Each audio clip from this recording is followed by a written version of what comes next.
ये press conference basically गुज़श्ता रात बत्ताखोरी के ख़िलाफ़ की जाने वाली एक बड़ी और कामयाब कार्रवाई के हवाले से है। एसआईयू ने कार्रवाई के दौरान इंतहाई मतलूब और ख़तरनाक बत्ता ग्रुप वसीला लाखो और अब्दुस्मद काठियावारी के नेटवर्क चलाने वाले 3 हाई प्रोफाइल मरकज़ी मुल्ज़मान समेत 9 मुल्ज़मान को गिरफ़्तार किया है, जिसमें से 3 शूटर्स भी हैं और भारी तादाद में असला बरामद करके 10 मुकदमा दर्ज कर लिए गए हैं। गुज़श्ता हफ्ते एडिशनल आईजी कराची की जानब से बत्ताखोरी के ख़िलाफ़ कार्रवाइयों के लिए DIG west, DIG CIA, SSP central और एसएसपी एसआईयू पर मुश्तमिल टीम तश्कील दी गई थी, जिसके बाद खुफिया मालूमात, डिजिटल एविडेंस और दीगर शवाहद की बेन पर यह कार्रवाई की गई है। शहर में बत्ते का बड़ा नेटवर्क चलाने में दीगर गिरोह और मुल्ज़मान के अलावा इंतहाई मतलूब मुल्ज़मान वसीला लाखो और अब्दुस्मद काठीवारा मुलव्वस हैं, जो इतलात के मुताबिक बैरून मुल्क छुपे हुए हैं। इस गिरोह का कराची में नेटवर्क चलाने वाले 3 मरकज़ी मुल्ज़मान जवाद और ख्वाजा कादरी, रेहानुद्दीन और मुल्ला शाहजेब का मरकज़ी किरदार है। ये तमाम मुल्ज़मान पुलिस को बत्ताखोरी के मुकदमात में इंतहाई मतलूब थे। 2 रोज़ कबल बत्ताखोरी में मुलव्वस और पुलिस को इंतहाई मतलूब मुल्ज़म रेहानुद्दीन को एसआईयू ने मुकाबले के बाद ज़ख्मी हालत में गिरफ़्तार किया था, जो कि 1 महीना कबल कार शोरूम पर फायरिंग और बत्ताखोरी के मुकदमे में मुलव्वस था, जिसका मुकदमा थाना जमशेद क्वार्टर ईस्ट में दर्ज किया गया था। इब्तदाई तफ्तीश के दौरान मुल्ज़म ने गिरोह के दीगर सरबराहान, कारिंदे और इनके बत्ताखोरी के वाक़यात में मुलव्वस होने का इंकशाफ किया। गिरफ़्तार मुल्ज़म रेहानुद्दीन के इंकशाफात और निशानदही पर गुज़श्ता रोज़ एसआईयू और डिस्ट्रिक्ट सेंट्रल पुलिस ने पुलिस स्टेशन रिजविया की हदूद में मुश्तरका कार्रवाई करते हुए 17 अफराद को हिरासत में लिया, जिनके कब्ज़े से 9 हथियार, जिनमें G3 राइफ़ल, SMG और पिस्टल शामिल हैं, उनको बरामद किया गया। इब्तदाई तफ्तीश में 8 गिरफ़्तार मुल्ज़मान का प्रीवियस क्रिमिनल रिकॉर्ड भी मिला है, और जिसमें बत्ताखोरी में मुलव्वस दोनों मरकज़ी मुल्ज़मान जवाद और ख्वाजा कादरी, मुल्ला शाहजेब भी शामिल हैं। इनके अलावा बत्ताखोरी के दौरान फायरिंग में मुलव्वस 3 दीगर मुल्ज़मान शुएब, ताहिर, आमिर और दीगर 3 सूलतकार भी गिरफ़्तार हुए हैं। हिरासत में लिए गए अफराद में से बत्ताखोरी में और गैर कानूनी असला के जुर्म में मुलव्वस 9 अफराद के ख़िलाफ़ एसआईयू पर 10 मुकदमात दर्ज कर लिए गए हैं, जबकि दीगर अफराद का क्रिमिनल रिकॉर्ड और वेरिफिकेशन की जा रही है।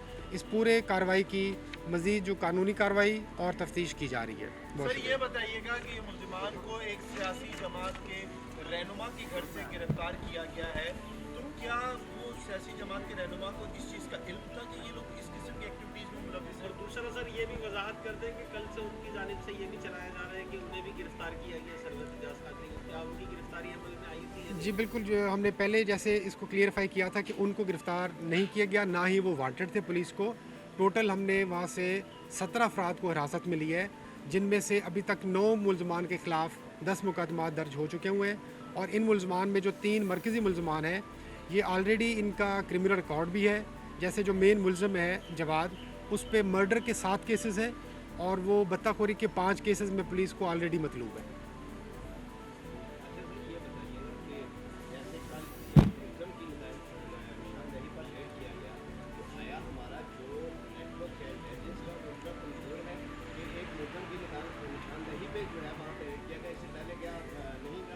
देखिए, मैंने अपने ब्रीफ में ये मेंशन किया कि ये नेटवर्क की इंफॉर्मेशन ऑलरेडी भी अवेलेबल थी, इनके ख़िलाफ़ डिजिटल और दूसरे शवाहद भी मौजूद थे, इनका प्रीवियस क्रिमिनल रिकॉर्ड भी है, और ऑलरेडी इस मुल्ज़म के पकड़े जाने से पहले भी ये 5 केसेस में मतलूब है। तो मुल्ज़म की निशानदही पे और लोगों का नाम भी सामने आए। ये जो मरकज़ी मुल्ज़मान हैं, इनके बारे में शवाहद ऑलरेडी मौजूद हैं और ये पुलिस को मतलूब थे।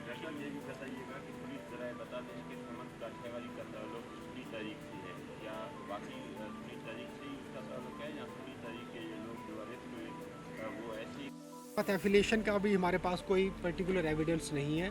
उसका प्रीवियस क्रिमिनल रिकॉर्ड भी मौजूद है, और अभी जो मुल्ज़मान गिरफ़्तार हुए हैं, ये क्योंकि इस जगह ऐसी से हुए जिस वजह से उनकी एफिलिएशन का मेंशन किया जा रहा है। किसी मजहबी और सियासी पार्टी के अलावा भी लोग इसमें शामिल हैं।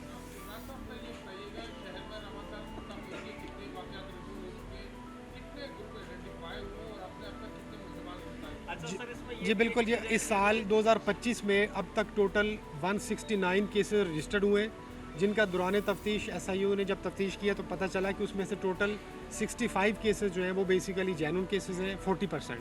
बाकी जो 60% केसेस हैं वो आपस में लेन देन लड़ाई झगड़ी उससे रिलेटेड है।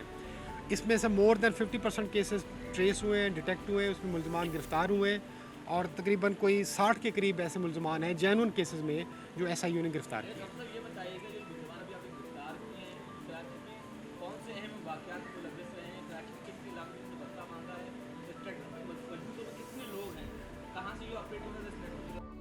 ज़्यादा मेजर एरिया जहाँ पे ये अपनी कार्रवाइयाँ करते हैं, इसके अलावा कराची के दीगर एरियाज़ में भी करते हैं। सर ये बता दीजिएगा, ये जो गार्डन के इलाके में गुज़िश्ता रोज़ एक बस्ताखोरी की वारदात हुई है और उसी ताजिर को जो है वो बिल्डर को तकरीबन रवा साल के दौरान तीसरी बार बस्ते का निशाना बनाया गया और उससे मेरी बात हुई है तो वो ऑफ द रिकॉर्ड बताता है कि वो बस्ता दे भी चुका है।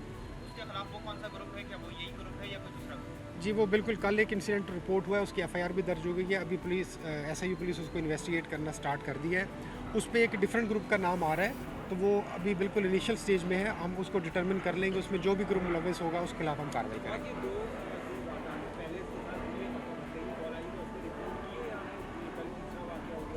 नहीं, उन्होंने कल रिपोर्ट किया पुलिस को। पुलिस के पास इंफॉर्मेशन जो लोकल पुलिस हमने चेक किया है वो उन्होंने कल वहाँ रिपोर्ट की है और उनका कल मुकदमा भी दर्ज हो गया है। अभी फर्दर उसकी इन्वेस्टिगेशन स्टार्ट हो ये गई। बता दीजिएगा कि ये जो कल जो कार्रवाई हुई है इसमें क्या सरवत एजाज कादरी का कोई किरदार था या उनके किसी अहम रहनुमा का कोई किरदार है? अब तक नहीं, देखिए उनका कोई किरदार ऐसा हमारे पास सामने नहीं आया है। जो एक्चुअल इन्वॉल्व मुल्ज़मान थे जिनके खिलाफ हमारे पास एविडेंस था, जिनका प्रीवियस रिकॉर्ड भी है और जो बत्ताखोरी में पुलिस को वांटेड भी हैं, उनके खिलाफ हमने कार्रवाई की है, उनको गिरफ्तार किया है, उनके खिलाफ मुकदमा दर्ज किया है।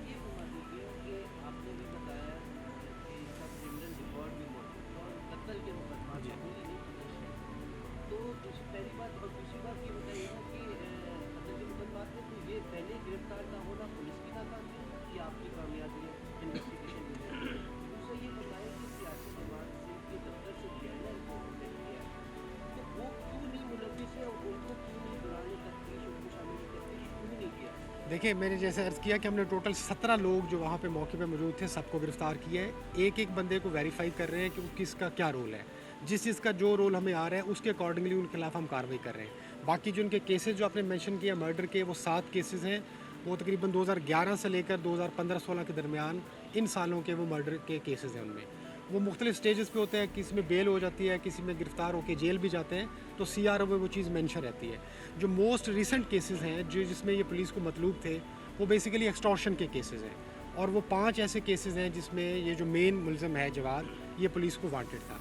बाकी इसमें देखेंगे हम कि जो जो भी मुलव्वस होगा, चाहे वो किसी भी जमात से ताल्लुक़ रखता हो, वो चाहे कहीं का भी शेल्टर लो, अगर वो क्रिमिनल एक्टिविटी में जो भी बंदा शामिल होगा उसके खिलाफ पुलिस कानूनी कार्रवाई करेगी। तो इन्होंने मुजरिमों को छुपाया, अपने पास बिठाया, क्योंकि वहाँ से बरामद हुए, मुल्ज़िमान गिरफ्तार हुए, तो क्या उनके खिलाफ कोई कानूनी कार्रवाई की जा रही है कुछ जुर्म को छुपाने की? मुजरिमों को जी बिल्कुल, ये जो अगर कोई जुर्म को छुपाया जाए या किसी मुजरम को इंटेंशनली अगर उनको पनाह दी जाए, अगर ये चीज़ इस्टेब्लिश हो जाए तो इस पर बिल्कुल कानूनी कार्रवाई बनती है और जो जो इसमें मुलव्वस होगा उसके खिलाफ कार्रवाई होगी। ये बताइए कि मुलजिम रेहान के बारे में बता रहे हैं आपके 5 कोई केसेस हैं, कौन से केसेस हैं, कहाँ कहाँ उसने बंदे के लिए कॉल्स की थी, जरा उसकी डिटेल? जी वो जवाद जो है, जवाद के केसेस हैं। रेहान जिसकी निशानदेही पे इनको गिरफ्तार किया गया। हाँ, जो रेहानुद्दीन है, जी रेहानुद्दीन इससे पहले 2018 से लेकर 2022 तक 4 साल वो बत्ता के केस में जेल में रहे और 2024 में इन्होंने इंडिपेंडेंट इलेक्शन भी लड़ा डिस्ट्रिक्ट ईस्ट से MNA का।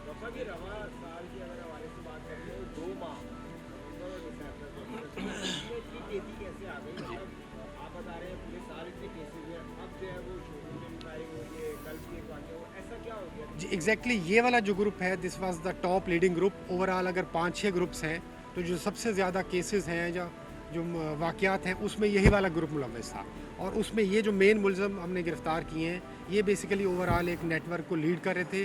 वो इस नेटवर्क को चला रहे थे, हर तरह की वो लॉजिस्टिक्स प्रोवाइड कर रहे थे in form of man power, shooters, weapon, bike, shelter. वो ये वाला ग्रुप कर रहा था। तो इस ग्रुप के गिरफ्त में आने के बाद आई होप कि इंशाल्लाह इसमें काफ़ी बेहतरी आ जाएगी। ठीक है, thank you sir. Thank you.